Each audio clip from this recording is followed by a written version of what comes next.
आज हम ऐसे टॉपिक के बारे में डिस्कस करेंगे जिसका नाम कोई मुंह से लेना ही नहीं चाहता। वो है इनफर्टिलिटी।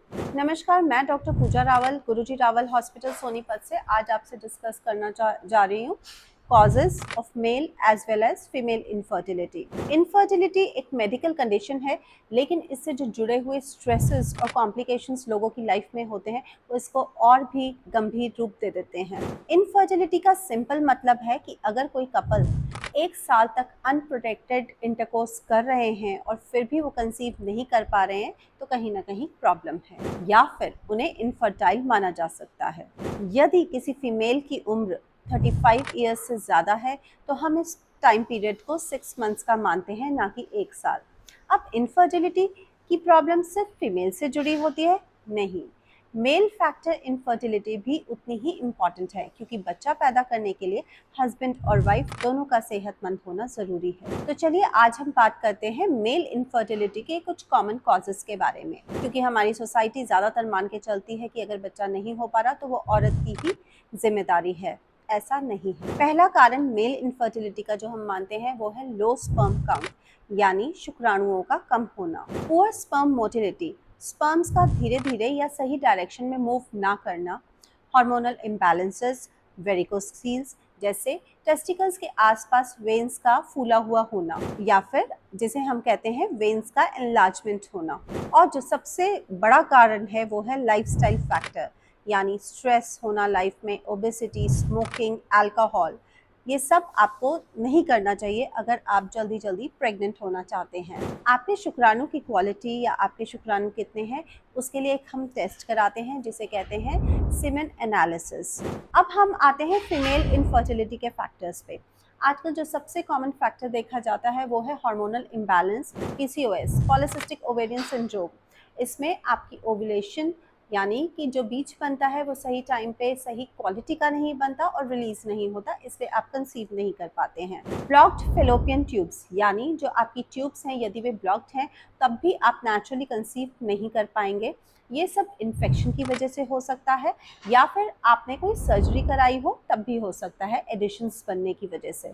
एंडोमेट्रियोसिस, जब यूट्रस की अंदर की लाइनिंग शरीर के दूसरे हिस्से में पाई जाए तो हम उसको एंडोमेट्रियोसिस कहते हैं। इसकी वजह से भी कंसीव करने में प्रॉब्लम्स आ सकती हैं और महीने के दौरान बहुत ही दर्द फीमेल को हो सकता है। यूट्राइन एबनॉर्मेलिटीज़ जैसे कि फाइब्रॉइड्स यानी कि रसौली या गांठें बच्चेदानी में, और पॉलिप।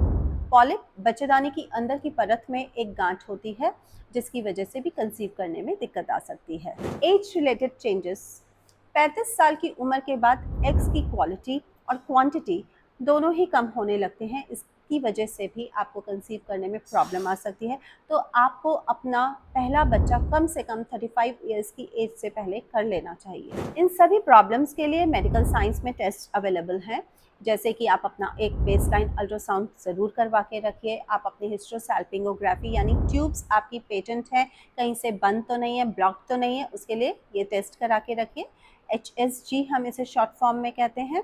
और आप अपने कुछ हार्मोनल ब्लड टेस्ट भी करा सकते हैं जिससे पता चल सकता है कि आपके एग्स की क्वालिटी कैसी है। कुछ हार्मोनल टेस्ट जो हम डॉक्टर्स आपको रिकमेंड करते हैं वो है AMH, anti Mullerian hormone, serum prolactin levels, serum testosterone levels, और आपके FSH-LH। अगर आपको PCOS है तो ये टेस्ट भी हम करा के रखते हैं। अगर आप भी इन सब प्रॉब्लम्स को फेस कर रहे हैं तो घर बैठकर वेट करना सोल्यूशन नहीं है।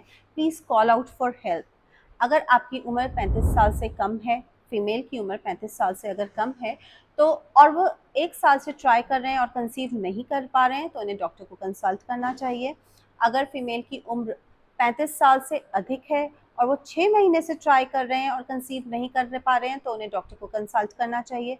अगर आपको PCOS है, थायराइड की प्रॉब्लम्स हैं, हाइपोथायरॉयडिज्म है, या फिर आपके पीरियड्स इरेगुलर हैं तो आपको गायनेकोलॉजिस्ट को ज़रूर कंसल्ट करना चाहिए। अर्ली डायग्नोसिस से आपका ट्रीटमेंट बहुत ही सिंपल और इफ़ेक्टिव हो सकता है, बट अगर आप टाइम वेस्ट करेंगे तो वो टाइम कभी वापस नहीं आता है खोया हुआ। अगर आपके और आपके जानने वालों को कुछ ऐसी प्रॉब्लम्स हैं तो आप मुझे कंसल्ट कर सकते हैं। हर एक की पेरेंटहुड की जर्नी अलग होती है। इनफर्टिलिटी जैसी प्रॉब्लम्स को बड़ी आसानी से आजकल डील किया जा सकता है। हमारी साइंस ने इतनी एडवांसमेंट कर ली है। तो आप अकेले नहीं हैं इस जर्नी में, आपके साथ हम सब खड़े हैं और प्लीज़ घबराइए नहीं। अगर आपको ये वीडियो हेल्पफुल लगी, please do like, share and subscribe.